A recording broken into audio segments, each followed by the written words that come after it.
So it's 3rd of October और हमारा जो मेंटरशिप प्रोग्राम है वो प्रैक्टिकली 1st ऑफ नवंबर से स्टार्ट होने वाला है। बट इस अक्टूबर हम लोग बच्चों के डीएमएफ्स को एनालाइज कर रहे हैं, देख रहे हैं कि बच्चों में क्या कमियां हैं, हमें किन चीज़ों पे काम करना है, किस बच्चे के लिए क्या परफेक्ट स्ट्रेटेजी होनी चाहिए। ये उनमें से कुछ बच्चों के डीएमएफ्स हैं जो कि अभी मेरे पास हैं। दोस्तों, ये एक छोटी-सी जो मैं वीडियो आपके लिए बना रहा हूँ, ये इसलिए है क्योंकि जब इतने सारे बच्चों को मैं देख रहा हूँ, एक बहुत कॉमन प्रॉब्लम यहाँ पे निकल के आ रही है।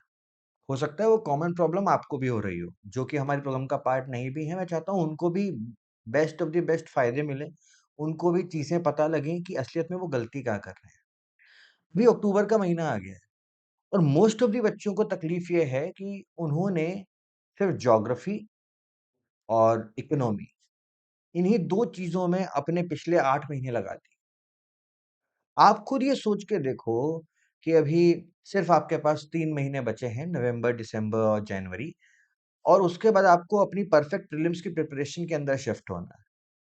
अब अगर बच्चा सिर्फ़ 2 ही सब्जेक्ट मैक्सिमम पढ़ता रहेगा, तो वो बाकी सब्जेक्ट कब कैसे कवर करेगा?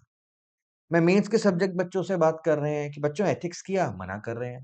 बच्चों इंटरनल सिक्योरिटी किया? मना कर रहे हैं। बच्चों एस्से राइटिंग करी? नहीं करी।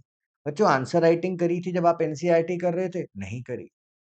आप ये सोचो, मतलब हमारे इस प्रोग्राम के अंदर हम लोग अगर बच्चों को प्रीलिम्स के लिए पूरा वेल ग्रूम्ड भी कर दें, तो उसके बाद एक बड़ी हर्डल उनके सामने मेंस की आ जाएगी। तो अगर आप जितने भी बच्चे हैं जो कि अभी तक भी सिर्फ़ 1 या 2 सब्जेक्ट ही कंप्लीट करे बैठे हैं, प्लीज़ इस चीज़ को सोचो कि आप क्या ये समझ पा रहे हो कि किस सब्जेक्ट को कितना टाइम मिलना चाहिए? मतलब अगर किसी एक सब्जेक्ट को आप लगभग 3 या 4 महीने दे रहे हो, क्या वो वर्थ इट है? मतलब 4-5 महीने में तो आपका ऑप्शनल आराम से खत्म हो जाता है। आपको हर एक सब्जेक्ट की ऑप्शनल लेवल की तो तैयारी नहीं करनी है। आपकी मेजर तैयारी जनरलाइज़ होनी चाहिए, जो कि आपकी एनसीईआरटी के ऊपर बेस्ड है। आप किताबों को मिस नहीं कर सकते हैं। You can not miss your NCERTs, you can not miss your books. किसी भी कोर्स के चक्कर में, किसी भी चीज़ के चक्कर में please don't miss your books. देखो दोस्तों, ये यूपीएससी है, सिविल सर्विसेज एग्ज़ामिनेशन है। यहाँ पर आपकी मेजर एनालिटिकल एबिलिटी को चेक किया जा रहा है, और एनालिटिकल एबिलिटी सिर्फ़ सुनने से नहीं आती है, वो आती है पढ़ के। क्योंकि जब आप किसी चीज़ को पढ़ते हो, तो आप फिर उस चीज़ को अपने ब्रेन के अंदर डिकोड करते हो, एनालाइज़ करते हो। तो अगर आप भी इन सब में से कोई छोटी-छोटी गलती कर रहे हो, तो अभी भी आप अपने आप को सुधार सकते हो। और अगर आप में से भी कोई भी बच्चा मुझसे कोई सवाल पूछना चाहता है, तो नीचे कमेंट बॉक्स में आप @अमन शर्मा करके अपना सवाल पूछ सकते हैं।